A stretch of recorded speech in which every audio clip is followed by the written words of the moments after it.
to a Rise and Shine podcast. My name is Sherry, and I want to talk to the one who is tired. Not just tired, but exhausted. Not the kind of tired that a good night's sleep or a vacation fixes. What I'm talking about is a deep kind of tired, more like exhaustion. The tired that lives in your bones and in your body. The kind where you wake up already feeling behind. Already running the list in your head before your feet even hit the floor. Already calculating what hasn't been done the day before or the week before. What needs to happen? Who needs what from you today? Maybe you picked up the toys, the clothes, a few things that were left on the table last night. You handled the phone call or the text, the crisis, the need, the emergency that wasn't really an emergency, but felt like that to you and to them. And you handled it even though your mind, your body, your emotions had nothing left to give from. You made sure everyone else was okay first. And then somewhere late, maybe very late, maybe you had time to sit down alone. And for just a second, the thought passed through you. Does anyone even see me? Does anyone else even care?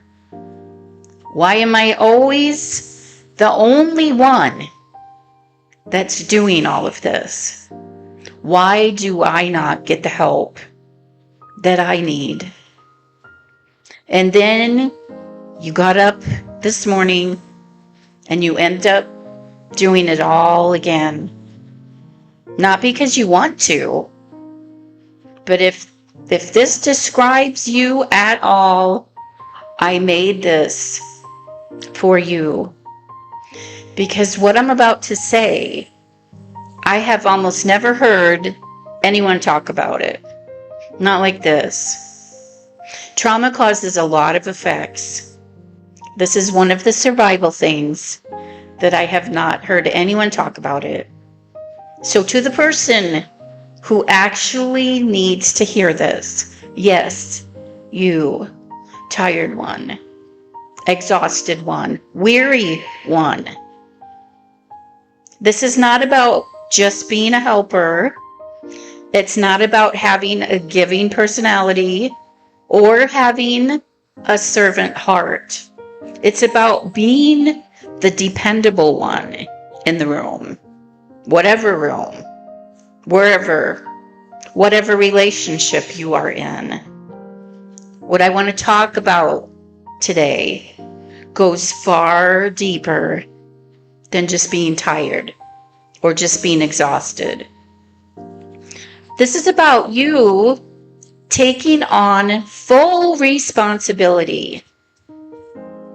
Not just pitching in, being the one, the whole foundation of the family, the structure, everything in your life, and those around you rests on.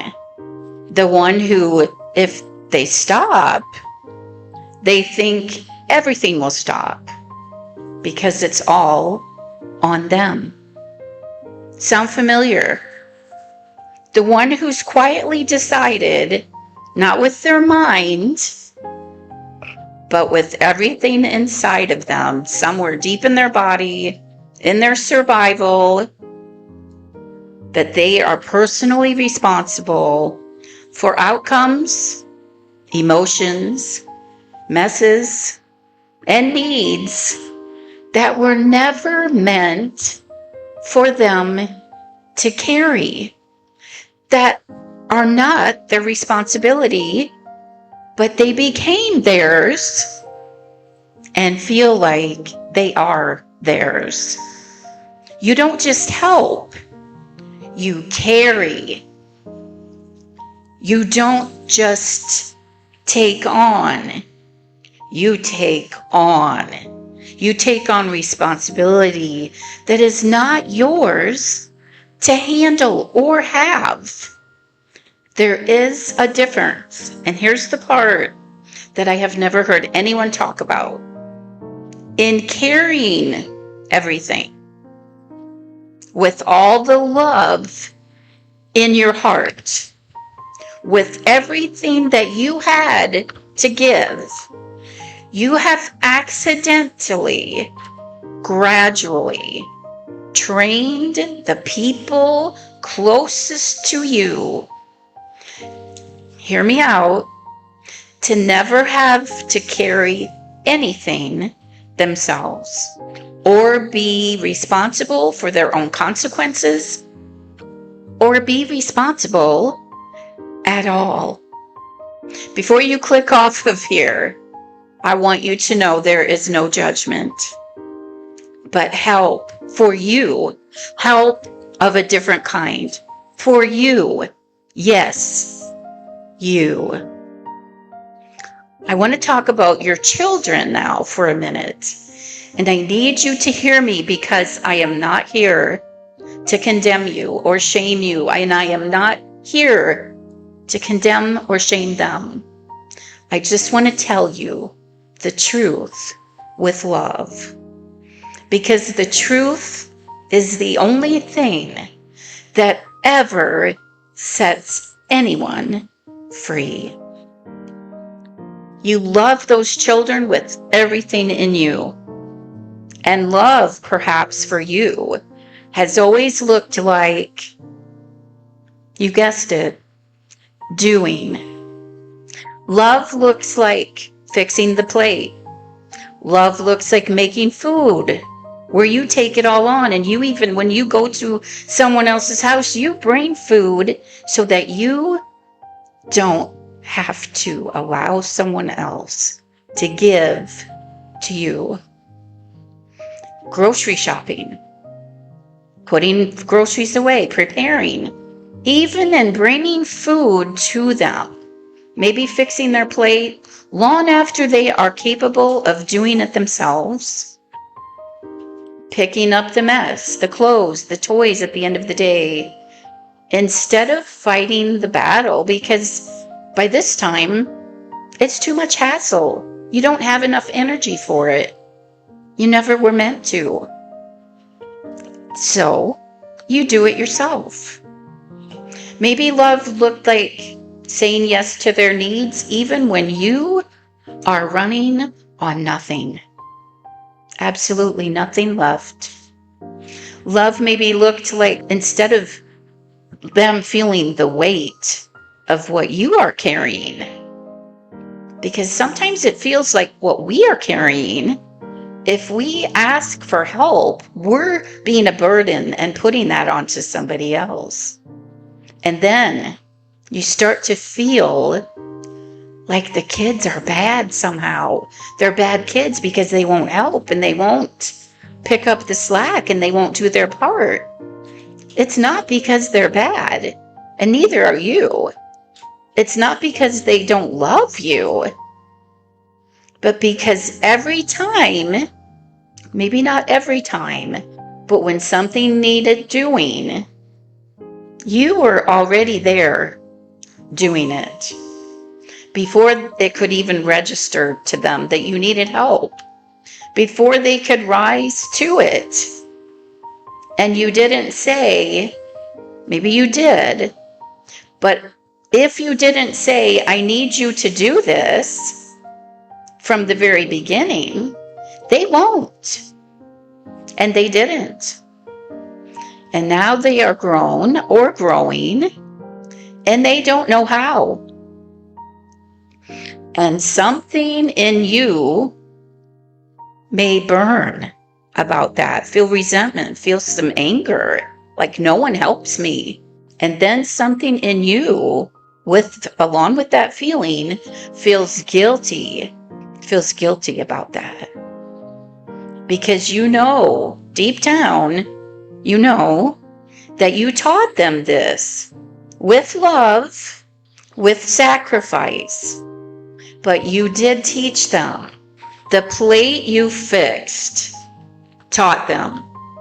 The messes you picked up taught them. It taught them they didn't have to feed themselves. It taught them that the toys, the clothes, the meal preparation that you did and you picked up, that someone else would always clean it up. The call or the text that you took at midnight when you were already exhausted, that taught them that your limits don't even exist. And it wasn't just the children, because somewhere in the middle of all of this, there was also someone who was supposed to be your partner, your husband, your spouse, your wife, your significant other, the one who was supposed to share the weight. And they made it clear, maybe not in words, but in ways that cut just as deep, that the role of husband or of wife or partner, of the one who shows up, was not something they were going to fulfill. Maybe it was through cheating. Maybe a slow abandonment, emotionally, physically, or both. Maybe it ended in separation or divorce. Maybe you woke up one day and realized you'd been a single mother all along, even when someone else was technically in the house. And when that relationship ended, or long before it ended, you just absorbed that responsibility too. Because who else was going to? This is not about blame. Who else was going to? Unfortunately, you had to. You were already carrying everything anyway. What was one more thing? And so you become the husband and the wife, the mother and the father, the provider, the nurturer, the one who held it all together so completely, so well, because you had to, that no one, not your children, not the people watching from the outside, ever fully understood what it cost you, because you never let them see the cost. You just kept going because you had to. And now you are more than just exhausted, and they are not helping. And you are all, every single one of you, inside a system none of you can fully understand. And one of you listening, is carrying all of it. That one is you. It has always been you. And it is time to talk about why. I need to tell you something about why this happened. This is not about heaping on more on you, but so that you can understand. Because it did not start with a choice. Oh no. This was never your choice. It started long before you were old enough to choose anything.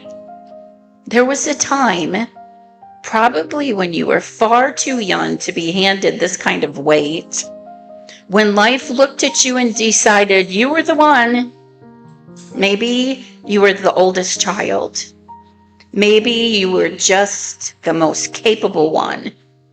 The most capable one in the room, in the family. Maybe you were the one who was simply there when no one else was.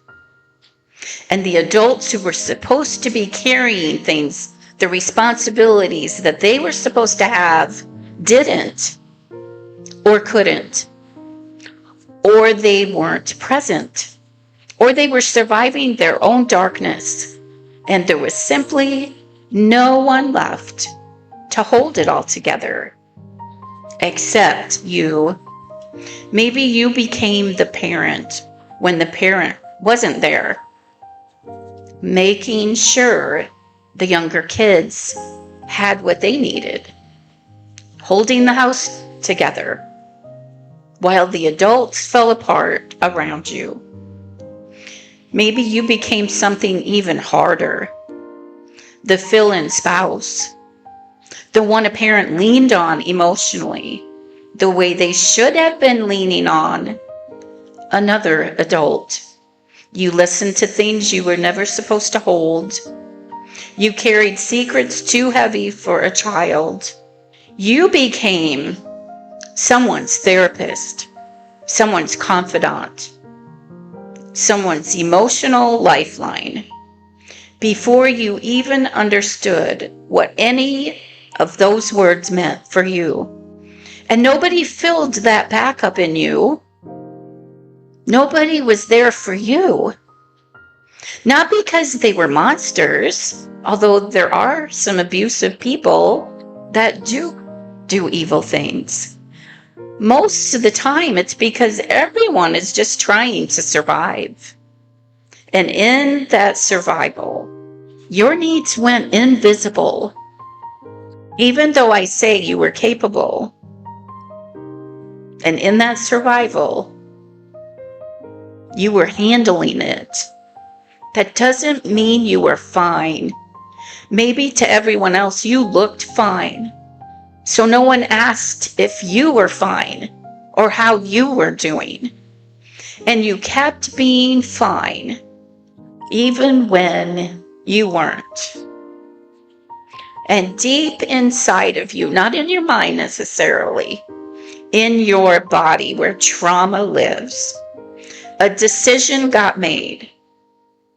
I am the only one that can do this. I am the one who holds things together. I am the one who gives. I am not the one who receives. I am not the one who gets helped. I am the one who helps. And that becomes your identity. And in that time, in that home, what that says to you, and I want you to hear this, it's not your fault. It's not weakness. It is not even dysfunction. It has intelligence because it is why you survived. You adapted to what was in front of you, what was put in front of you, and you held things together. And I want to honor the fact that this is what helped you to survive. But that was then. And things like this stop serving us. Anything that trauma does and teaches stops serving us at some point.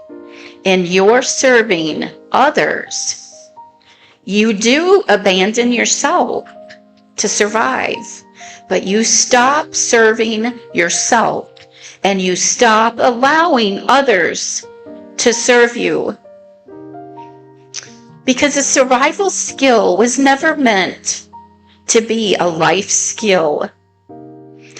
And a survival skill doesn't automatically retire when the danger passes. It just keeps running. Like a program left open in the background of a computer, draining everything, draining you, long after you needed it. So you carried it out of your childhood home and into every relationship afterwards. The husband, the wife, the friend, the children. And you kept being the responsible one, the capable one, the one who didn't need, but you did. You just weren't allowed to have your own needs. And the people around you, not necessarily because they were always cruel, not because you you didn't ask, because sometimes in the ways that you knew how, you asked. But because of this survival and this thing that you had to take on, you actually trained the people around you to become that person for them. The spouse who didn't have to step up because you were already there, picking up his pieces or her pieces.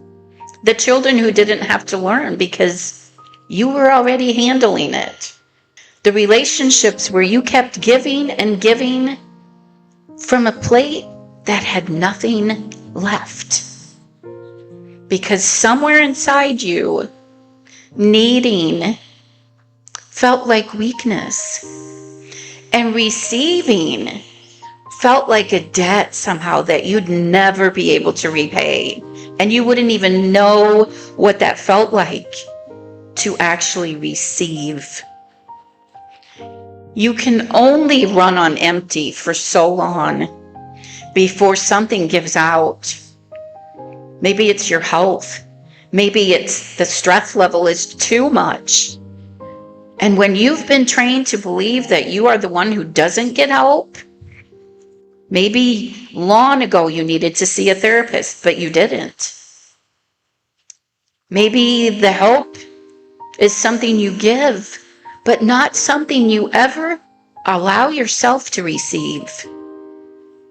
You don't even know how to ask. It feels impossible for you anyway. You might even see other people doing what they need to get the help that they need. But that didn't get modeled for you early enough or long enough. So then it feels impossible to get help or receive help. And it feels like a violation somehow of who you are, because this is what has become your identity. If someone offers to help you, something fires off inside of you, something that you might not recognize, but somewhere inside of you, you might be thinking, what do they want? What's the cost? What do I owe for this? Because in your experience, nothing ever came for free or without strings attached. Help always had strings, or it didn't come at all.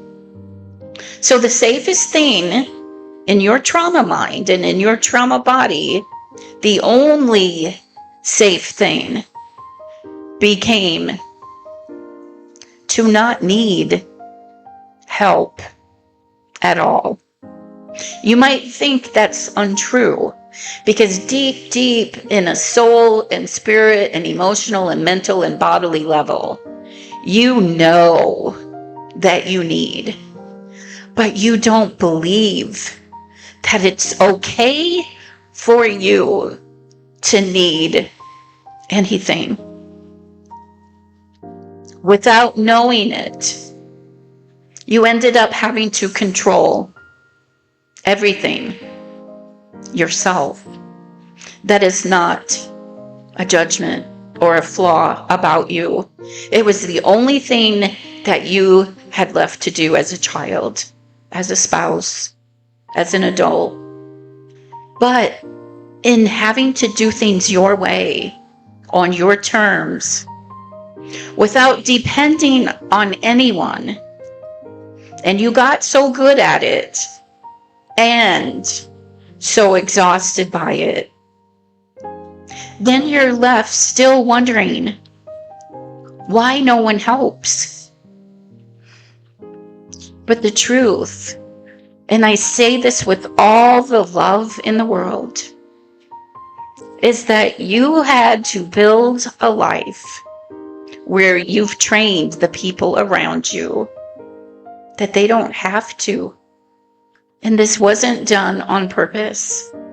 But as long as you keep picking up what anyone else puts down, you keep finishing what they left unfinished.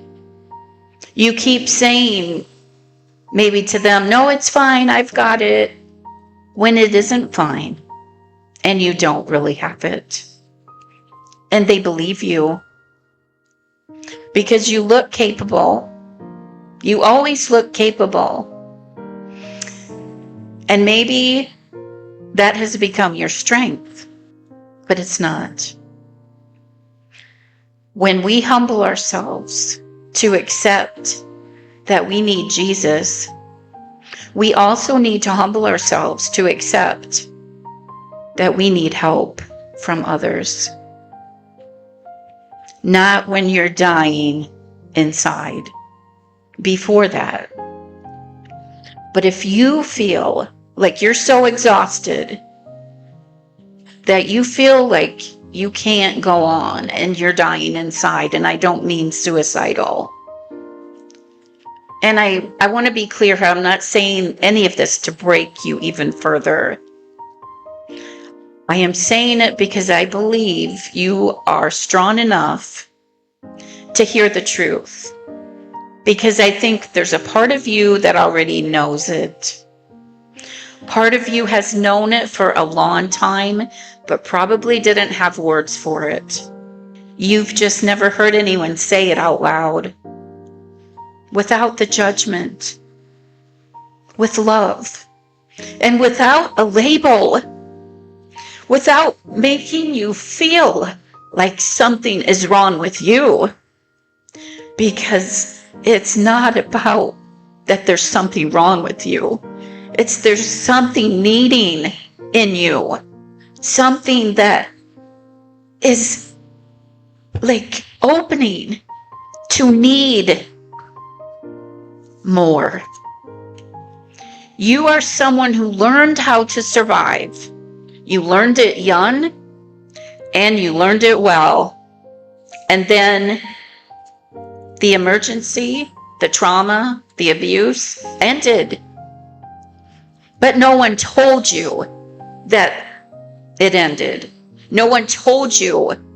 No one said that now you can put it all down. You made it. You're safe. I hope you made it and you're safe. You don't have to hold it all by yourself anymore.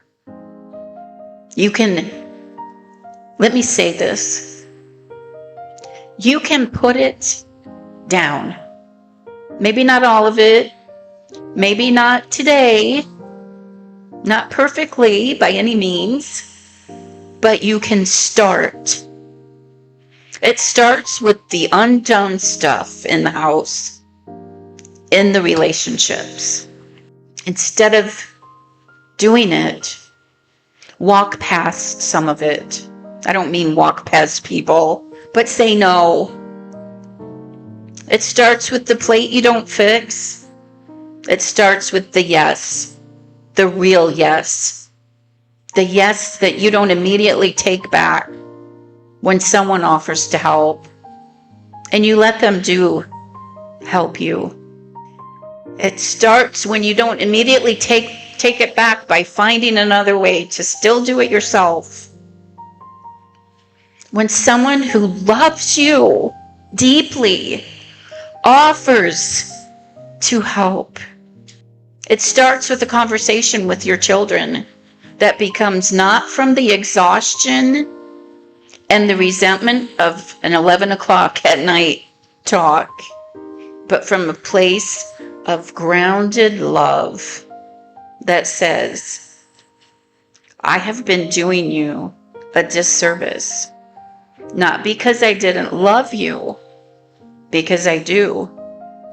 I have loved you too much, and I didn't know any other way because no one taught me. So I'm going to start asking more of you. It starts with talking with a spouse or a significant other at the right time, not after they're exhausted from work, and saying the same thing. Let them know that you think enough of yourself and them, and that you love them enough that you're not going to keep doing this anymore. Ask them to help you. Tell them that you're going to start asking more of them. I believe in you. I know that you can learn different.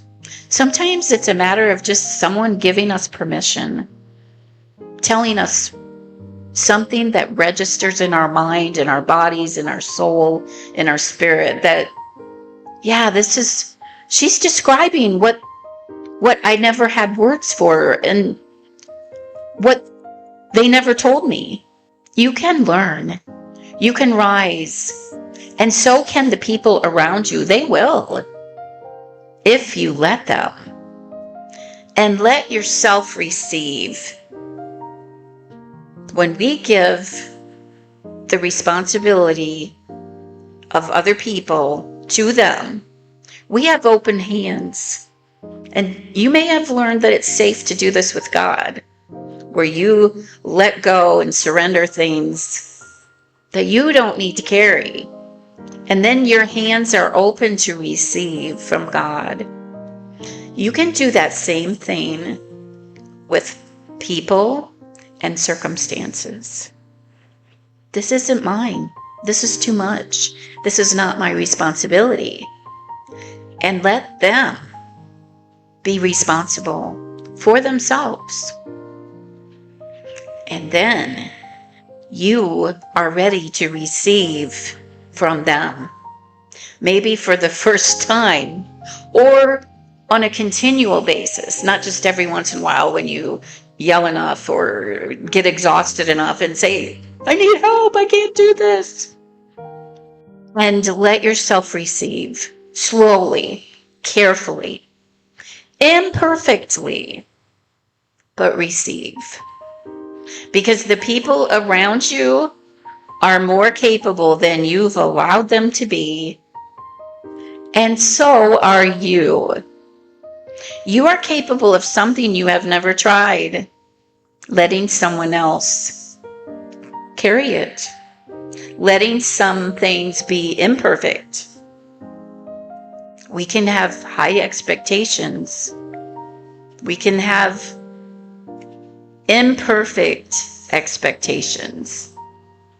Because when we go through trauma and we have learned how to survive, and it's been put on us to control and fix and take it all on, it's actually quite freeing when things are messy, imperfect.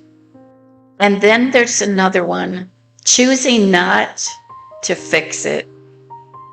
Trusting that the world will not fall apart if you don't fix another person or another thing that you are not responsible for.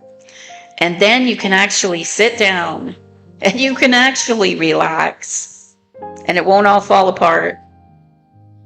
To the one person that may be listening that I made this video for, I see your tiredness and exhaustion.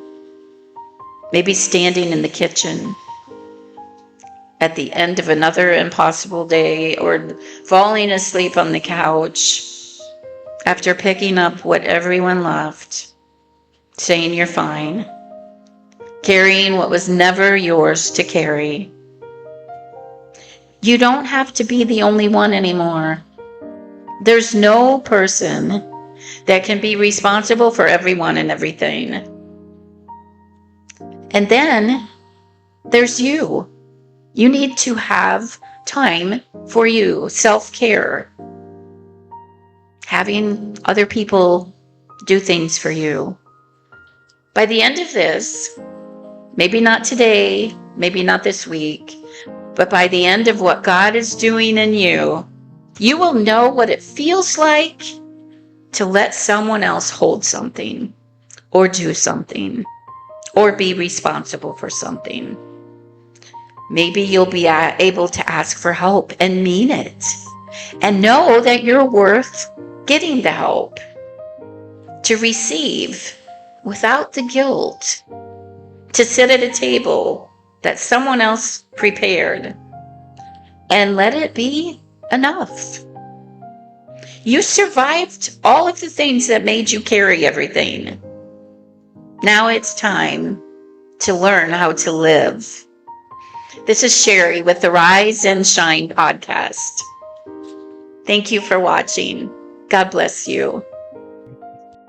For those of you who are weary, let me pray with you. Father God, you see the weary soul that learned far too early that survival meant carrying what no child was meant to carry. You saw the little one who became responsible before they were ready, the child who learned to stay alert, to meet everyone's needs, to keep the peace, to hold everything together, because there was no place that was safe to fall apart. You saw them, the ones who became the helpers, the caretakers, the rescuers, the strong one. While quietly carrying wounds, no one stopped to tend. Lord, there are people who have spent so much of their lives surviving that they no longer know the difference between love and over-responsibility. They have confused exhaustion with faithfulness. They have mistaken depletion for holiness. They have served from empty places, believing they had to earn rest, earn safety, care, and even earn love. They say, "I'm fine," while their bodies tremble under burdens you never asked them to carry. You never called your children to live as human lifeboats for everyone around them while drowning inside themselves. Jesus, even you rested. Even you withdrew. You slept in the storm. Even you allowed angels to minister to you after the wilderness. You, possessing all power, still received care. Help the weary hearts to receive the fact that help is not weakness. It is part of being human and part of being loved. Father God, untangle the survival skills from true life skills. Teach these souls that what once protected them may now be harming them. Show them where fear disguised itself as responsibility and where hypervigilance became identity. Where trauma convinced them they must hold everyone and everything together or everything would fall apart. Heal the deep conditioning that says, if I stop, everything will collapse. If I need help, somehow I'm failing. And if I rest, I'm selfish. Or if I say no, I will lose love. Replace those lies with your truth. Teach them they are allowed to have limits and needs and allowed to be tired. Teach them they are allowed to ask for help before they're broken. Allowed to stop carrying what belongs to other adults. Allowed to release the impossible expectations that they must save everyone. Lord, heal the wounds of parentification, where a child became the emotional caretaker for adults. Heal the places where they became a surrogate spouse, parent, an emotional container, a peacemaker, or a rescuer. Heal the learned beliefs that their worth only exists in what they provide for others. Break the generational cycle that quietly passes exhaustion down as normal. Let their children and the people around them see something different. A person who loves deeply without destroying themselves in the process. A person who serves from fullness rather than from depletion. A person who understands that boundaries are not rejection, they are wisdom. That rest is not laziness, it is stewardship. That receiving care does not diminish faith, it reflects trust in you and in others. Father, teach these weary souls how to live, not merely survive. Quiet their nervous systems, but still believe danger is always near. Teach their body what safety feels like. Teach their heart that they no longer have to earn belonging through overfunctioning. Help them recognize the difference between compassion and self-abandonment. Give them safe people who do not only just take from them, but who also pour into them. People who notice when they're weary, people who allow them to be human, people who remind them they do not have to carry the world alone. And if guilt arises because they begin to do these things for themselves and to rest, to ask for what they need, and to receive, remind them gently that you are God and they are not. The world is not resting on their shoulders. It never was. Let them finally breathe. Let them lay down the invisible weight that they may have carried for decades. Let them discover that they are loved, not for what they do, but simply because they are yours. Especially let them lay down the invisible weight instead of laying down their lives as if they have to sacrifice themselves. I pray all these things in Jesus' name. Amen.